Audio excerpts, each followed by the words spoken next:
Leon, I know you think the government must provide for everyone who is in need. That's right, Johnny. I think that everyone must be able to have a home, a car, free medical care, free condoms, and food if they need it. So you think that the government should pay for all this free stuff? Yes, I do. Leon, have you taken the time to read the 2012 Obama budget proposal? No, why should I? You should know that Congress can't balance the budget even if they shut down the government. That's not true. Washington will spend $3.8 trillion, however it will collect only $2.5 trillion. That's not true. That is a deficit of $1.3 trillion. If so, then we have to increase taxes by 50% on everyone. Yes, you are quite right, Leon.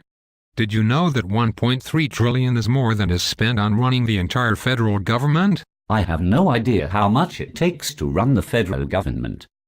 Well, Leon, even if we eliminate the entire federal government, the remaining costs exceed our tax revenue. Yeah, that's why we have to increase taxes on everyone, especially the rich who have too much anyway. Spiraling debt exceeds 100% of the gross domestic profit.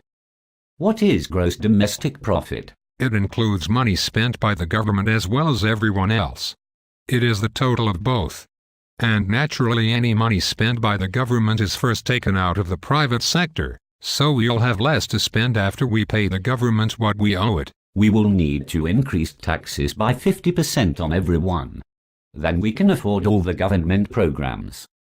No, it will be much higher than a 50% increase. The national debt is now about $17 trillion.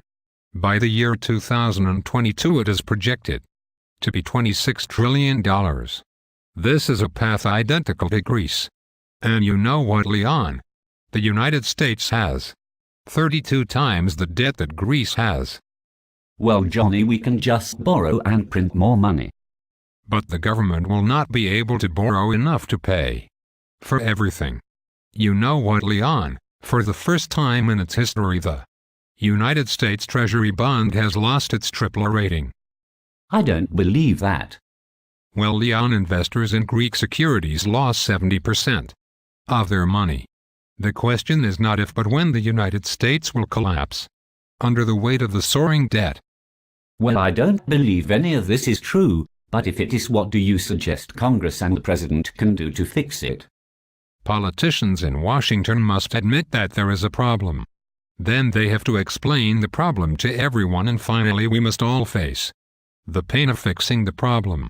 Government must cut into entitlements, spending, pensions, and establish a fair tax code that doesn't cripple the economy.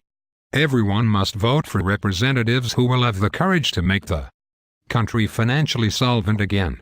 If not, we will have riots and high crime, and no one will be safe and no one will have a good living.